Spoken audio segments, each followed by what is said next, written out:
Hello everyone, welcome back to the channel. So आज हम GK through PYQ series का part 10 कर रहे हैं और ये पॉलिटी की 7th वीडियो है और इस वीडियो में हम अमेंडमेंट्स के प्रीवियस ईयर क्वेश्चंस को कवर करेंगे। सो स्टार्ट करते हैं।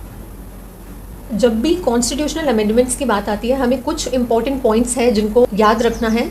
देखिए, कॉन्स्टिट्यूशनल अमेंडमेंट ये जो प्रोसेस है ये कौन सी कंट्री से लिया गया है? ये लिया गया है साउथ अफ्रीका से। ठीक है, और अगर किसी भी तरह का कॉन्स्टिट्यूशन में अमेंडमेंट होता है तो वो आर्टिकल 368 के अंदर किया जाता है। ओके, अब देखिए, कॉन्स्टिट्यूशन में अमेंडमेंट के लिए बिल पास किया जाता है। वो बिल कहाँ जाएगा? बिल जाएगा पार्लियामेंट में।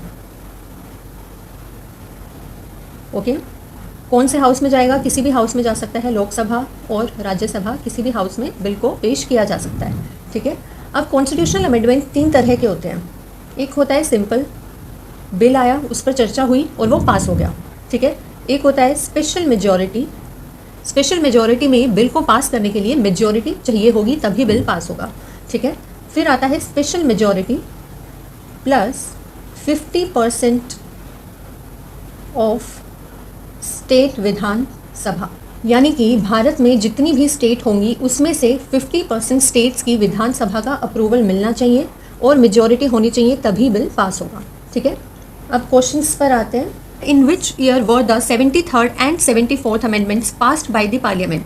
तो संसद द्वारा 73वें और 74वें संशोधन किस वर्ष पारित किए गए थे? देखो, 73rd amendment act 1992 and 74th amendment act 1992। 73rd amendment act 1992 से पार्ट 9 को कॉन्स्टिट्यूशन में शामिल किया गया था। ठीक है, पार्ट 9 में क्या है? पार्ट 9 में पंचायती राज सिस्टम के बारे में बोला गया है। 74th अमेंडमेंट एक्ट 1992 से पार्ट 9A को ऐड किया गया था कॉन्स्टिट्यूशन में। ठीक है, पार्ट 9A किसके लिए है? म्यूनिसिपैलिटीज के लिए। म्यूनिसिपैलिटीज आर्टिकल 243 से आर्टिकल 243ZG में कवर की गई है। ठीक है, सो करेक्ट आंसर क्या होगा इसका? Option B 1992। Okay, next question पर आते हैं।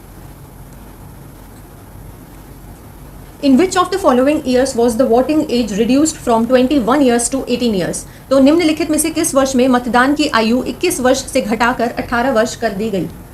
करेक्ट आंसर है ऑप्शन सी 1988 में वोटिंग ईयर को 21 ईयर से 18 ईयर्स की एज कर दिया गया। ठीक है, यानी कि 18 साल की उम्र में वोट डाल सकते हैं।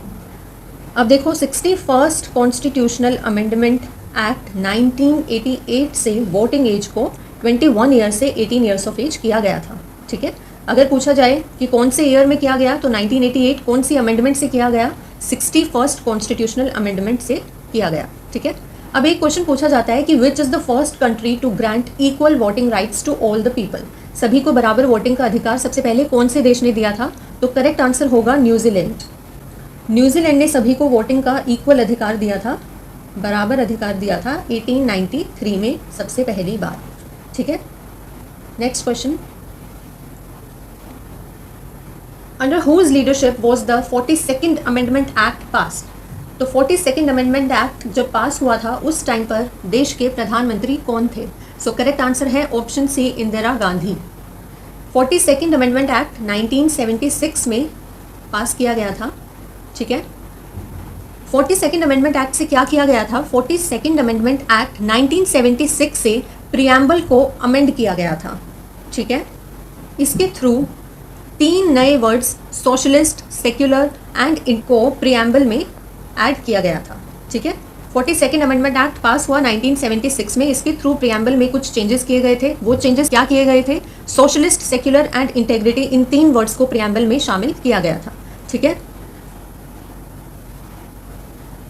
एक और पॉइंट देख लेते हैं। मोरारजी देसाई की लीडरशिप में कौन सा अमेंडमेंट एक्ट आया था? 44th amendment act 1978। ठीक है, मोरारजी देसाई की लीडरशिप में 44th अमेंडमेंट एक्ट 1978 को लाया गया था, जिसके थ्रू राइट टू प्रॉपर्टी को फंडामेंटल राइट से हटाकर लीगल राइट बनाया गया।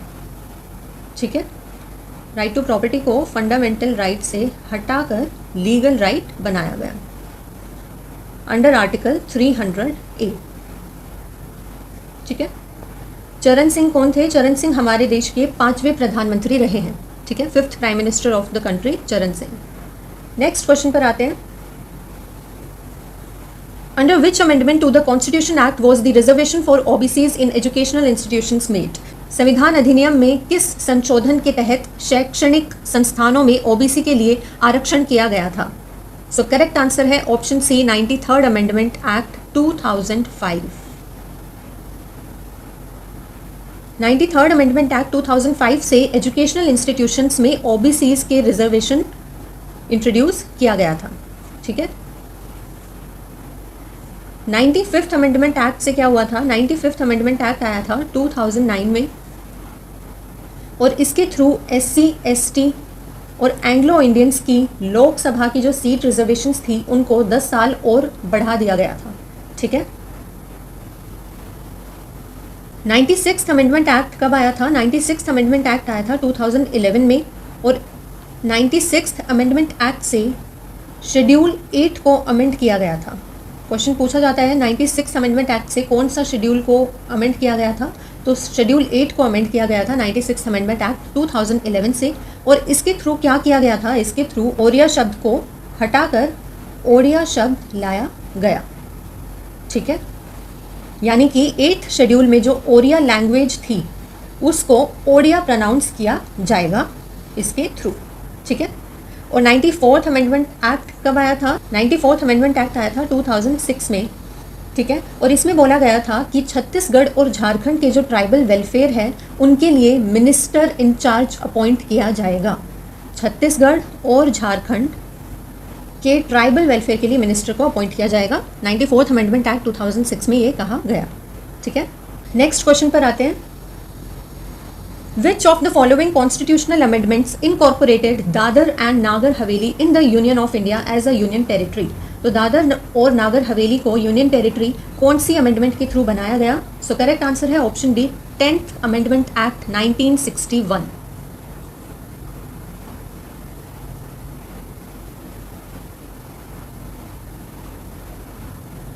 टेंथ अमेंडमेंट एक्ट 1961 से दादर और नागर हवेली को 7th यूनियन टेरिटरी डिक्लेयर किया गया था। ठीक है, 10th अमेंडमेंट एक्ट 1961 के थ्रू फर्स्ट शेड्यूल को अमेंड करके दादर एंड नागर हवेली को 7th यूनियन टेरिटरी बनाया गया। ओके, 12th अमेंडमेंट एक्ट कब आया था? 12th अमेंडमेंट एक्ट आया 1962 में, और इसके through Goa, Daman and Diu इन दोनों को 8th यूनियन टेरिटरी बनाया गया।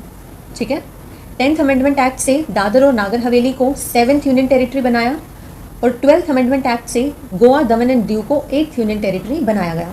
और 14th अमेंडमेंट एक्ट ये भी 1962 में आया था, इसके थ्रू पौंडीचेरी को 9th यूनियन टेरिटरी बनाया गया था। ओके, नेक्स्ट क्वेश्चन पर आते हैं।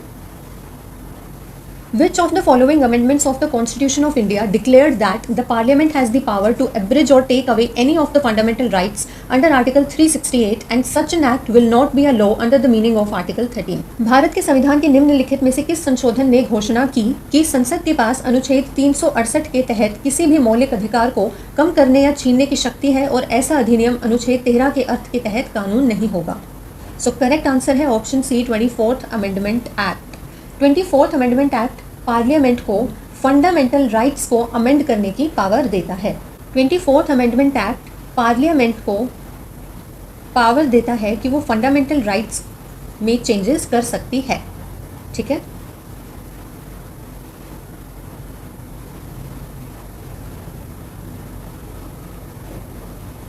ओके, अब बाकी अमेंडमेंट्स को भी देख लेते हैं।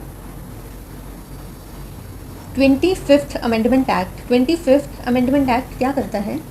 25th अमेंडमेंट एक्ट ने कहा कि राइट टू प्रॉपर्टी को कर्टेल किया जा सकता है, यानी इस पर रेस्ट्रिक्शंस लगाई जा सकती है, और गवर्नमेंट पब्लिक यूज़ के लिए प्राइवेट प्रॉपर्टी को एक्वायर कर सकती है, और इसके जो कॉम्पनसेशन देना होगा वो पार्लियामेंट डिसाइड करेगी, कोर्ट डिसाइड नहीं करेगा।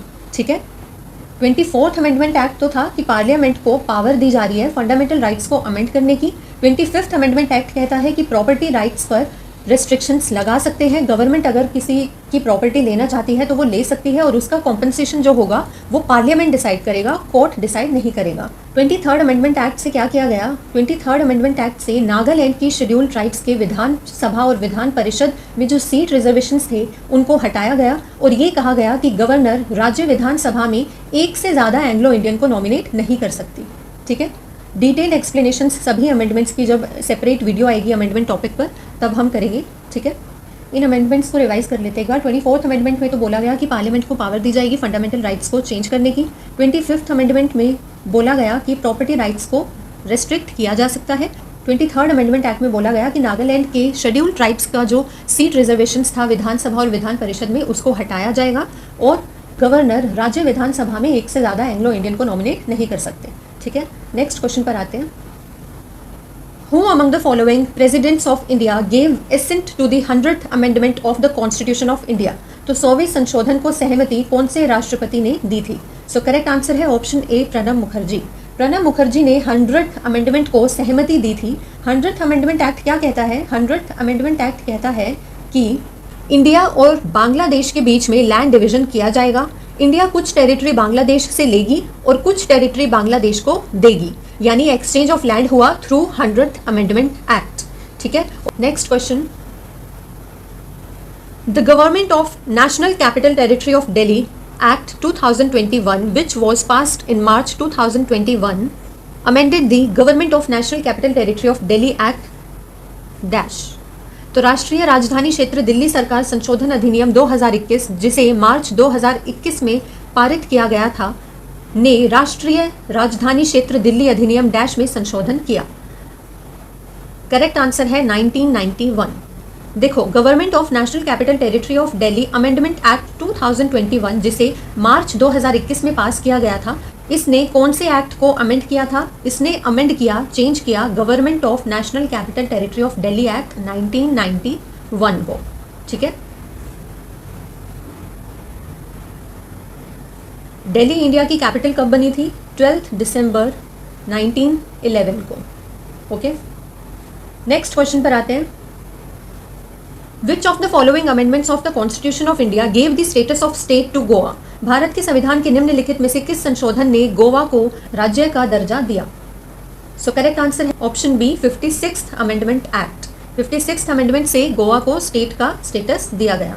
हमने प्रीवियस क्वेश्चंस में देखा था कि गोवा को यूनियन टेरिटरी बनाया गया था through 12th amendment act 1962, right. Goa, दमन और दीव इन दोनों को 8th यूनियन टेरिटरी बनाया गया था 12th अमेंडमेंट एक्ट 1962 से।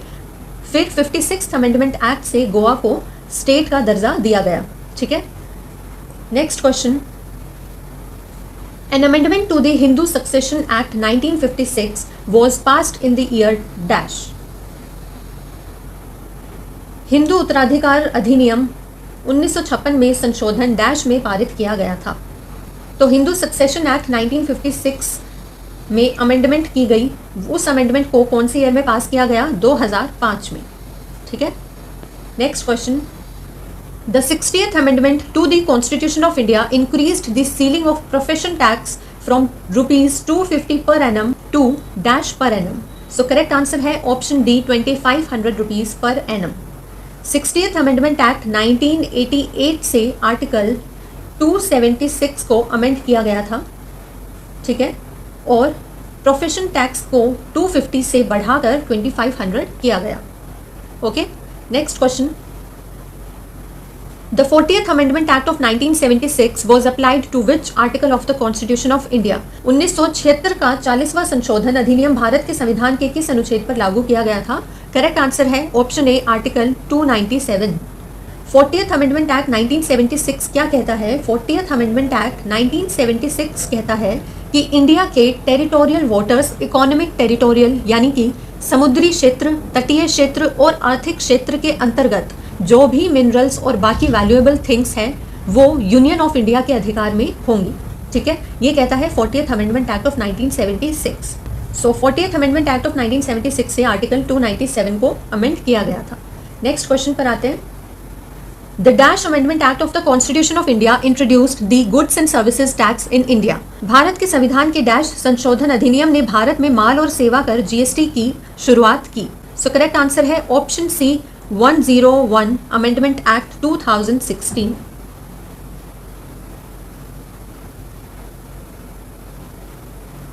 फर्स्ट अमेंडमेंट एक्ट 2016 से जीएसटी को इंट्रोड्यूस किया गया इंडिया में। ठीक है, 92nd अमेंडमेंट एक्ट से क्या किया गया था? 92nd अमेंडमेंट एक्ट आया था 2003 में और इससे 8th शेड्यूल को अमेंड किया गया था, जिसके थ्रू बोडो, डोगरी, मैथिली और संथली इन भाषाओं को शामिल किया गया था। ठीक है, 101st अमेंडमेंट एक्ट से जीएसटी इंट्रोड्यूस किया गया इंडिया में और 92nd अमेंडमेंट एक्ट 2003 में आया, जिससे 8th शेड्यूल को अमेंड किया और बोडो, डोगरी, मैथिली और संथली इन भाषाओं को शामिल किया गया। ठीक है, नेक्स्ट क्वेश्चन पर आते हैं। Which of the following amendment acts of the constitution of India abolished the privy purses and privileges of former rulers of princely states? तो भारत के संविधान के निम्नलिखित में से किस संशोधन अधिनियम ने रियासतों के पूर्व शासकों के प्रिवी पर्स और विशेषाधिकारों को समाप्त कर दिया? सो करेक्ट आंसर है 26th अमेंडमेंट एक्ट 1971 से प्रिंसली स्टेट्स के विशेषाधिकारों को समाप्त किया गया था। ठीक है, जो प्रिंसली स्टेट्स थी उनके पास जो विशेष अधिकार थे उनको 26th अमेंडमेंट एक्ट 1971 से खत्म किया गया था। ठीक है, 25th अमेंडमेंट एक्ट 1971 हमने देखा था, ये कहता है कि प्रॉपर्टी राइट्स को रिस्ट्रिक्ट किया जा सकता है। ठीक है, और 27th अमेंडमेंट एक्ट 1971 में क्या है? इसके थ्रू मिजोरम को यूनियन टेरिटरी बनाया गया था। ठीक है, 1971 में। बाद में 1987 में फिर मिजोरम को स्टेट बना दिया गया था। पहले तो 27th अमेंडमेंट एक्ट 1971 से मिजोरम को यूनियन टेरिटरी बनाया गया और फिर 1987 में मिजोरम को स्टेट बना दिया गया। Okay, next question. An amendment to the Rights to Information Act 2005 proposing that the Chief Information Commissioner and Information Commissioners appointed for such term as may be prescribed by the government was passed in the year dash. सूचना का अधिकार अधिनियम 2005 में एक संशोधन जिसमें प्रस्ताव किया गया था कि मुख्य सूचना आयुक्त और सूचना आयुक्तों को ऐसी अवधि के लिए नियुक्त किया जा सकता है जो सरकार द्वारा निर्धारित की जा सकती है, डैश में पारित किया गया था। सो करेक्ट आंसर है ऑप्शन डी 2019 में राइट टू इंफॉर्मेशन एक्ट 2005 को अमेंड किया गया था। ठीक है, और ये कहा गया था कि चीफ इंफॉर्मेशन कमिश्नर और इंफॉर्मेशन कमिश्नर्स जो अपॉइंट किए जाएंगे उनका जो टर्म होगा, टर्म ऑफ ऑफिस, उसको गवर्नमेंट डिसाइड करेगी, जितना भी गवर्नमेंट चाहती है। ठीक है, राइट टू इंफॉर्मेशन एक्ट जो है ये फंडामेंटल राइट्स में ही आता है, article 19 sub section 1 clause A में। ठीक है, next question. Which amendment to the Constitution of India added a new subject in the Union list called taxes on services? तो कौन सी अमेंडमेंट से एक नए सब्जेक्ट को यूनियन लिस्ट में शामिल किया गया? Taxes on services. तो इसे जोड़ा गया था 88th अमेंडमेंट एक्ट से। ठीक है, सो 88th अमेंडमेंट से नया विषय जोड़ा गया था संघ सूची में, जिसका नाम था सेवाओं पर कर। ठीक है, taxes on services. Next question. The Constitution 112th Amendment Bill 2009 provides for dash reservation for women in urban local bodies was introduced in Lok Sabha on 24th November 2009.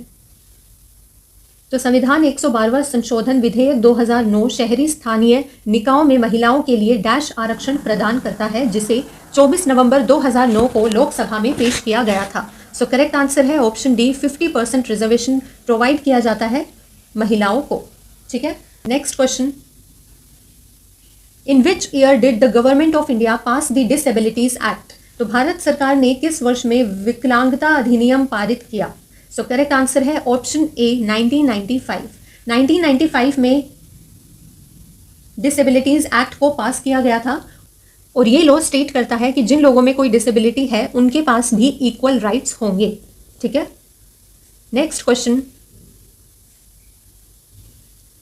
Through which amendment was the 10th schedule added to the constitution of India? तो कौन से amendment से 10th schedule को add किया गया था? So correct answer है option A 52nd amendment. 52nd amendment act आया था 1985 में, और इसके थ्रू 10th शेड्यूल को ऐड किया गया था। ठीक है, 10th शेड्यूल जो है इसे एंटी डिफेक्शन लॉ भी कहते हैं। एंटी डिफेक्शन लॉ का मतलब है कि अगर कोई व्यक्ति चुनाव जीतने के बाद अपनी पार्टी चेंज कर लेता है तो उसकी मेंबरशिप को खत्म कर दिया जाएगा।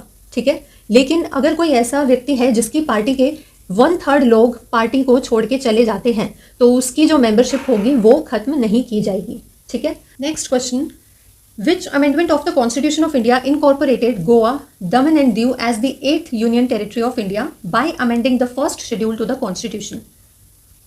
So गोवा, दमन, दीव को 8th Union Territory कौन सी अमेंडमेंट से बनाया गया था? 12th amendment.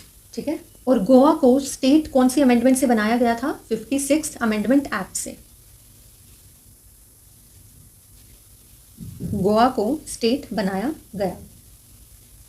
Okay, next question, As per the Constitution 91st Amendment Act 2003, the total number of ministers, including the chief ministers in the Council of Ministers in a state, cannot exceed dash of the total number of members of the Legislative Assembly of that state.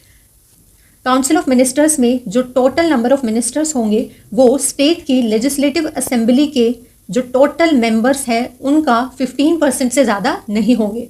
ठीक है, suppose legislative assembly जो है state की उसमें 100 members हैं total. ठीक है, एक एग्जांपल ले रहे हैं हम कि टोटल नंबर ऑफ मेंबर्स जो है लेजिस्लेटिव असेंबली में वो 100 है, तो काउंसिल ऑफ मिनिस्टर जो होगी उसमें टोटल नंबर ऑफ मिनिस्टर्स 15 से ज़्यादा नहीं हो सकते। ठीक है, next question, the 124th amendment bill 2019 deals with 124वां संशोधन विधेयक 2019 निम्नलिखित से संबंधित है। करेक्ट आंसर है ऑप्शन डी, इकोनॉमिक रिजर्वेशन, आर्थिक आरक्षण। 124th अमेंडमेंट बिल लोकसभा ने 2019 को पास किया था टू प्रोवाइड, क्या करने के लिए? 10% रिजर्वेशन प्रोवाइड करने के लिए। ये 10% रिजर्वेशन किस में प्रोवाइड किया गया? जॉब्स और इंस्टीट्यूशंस में। किसको प्रोवाइड किया गया? इकोनॉमिकली वीकर सेक्शन को। ठीक है, 124th amendment bill 2019 economically weaker sections को 10% रिजर्वेशन प्रोवाइड करता है जॉब्स और एजुकेशनल इंस्टीट्यूशंस में। ठीक है, जो इकोनॉमिकली वीकर सेक्शंस होंगे उनको जॉब्स में और एजुकेशनल इंस्टीट्यूशंस में 10% का रिजर्वेशन दिया जाएगा। ये कहता है 124th amendment bill 2019। Okay, so that's it for the video. Thank you for watching and please do like, share and subscribe the channel please. Thank you.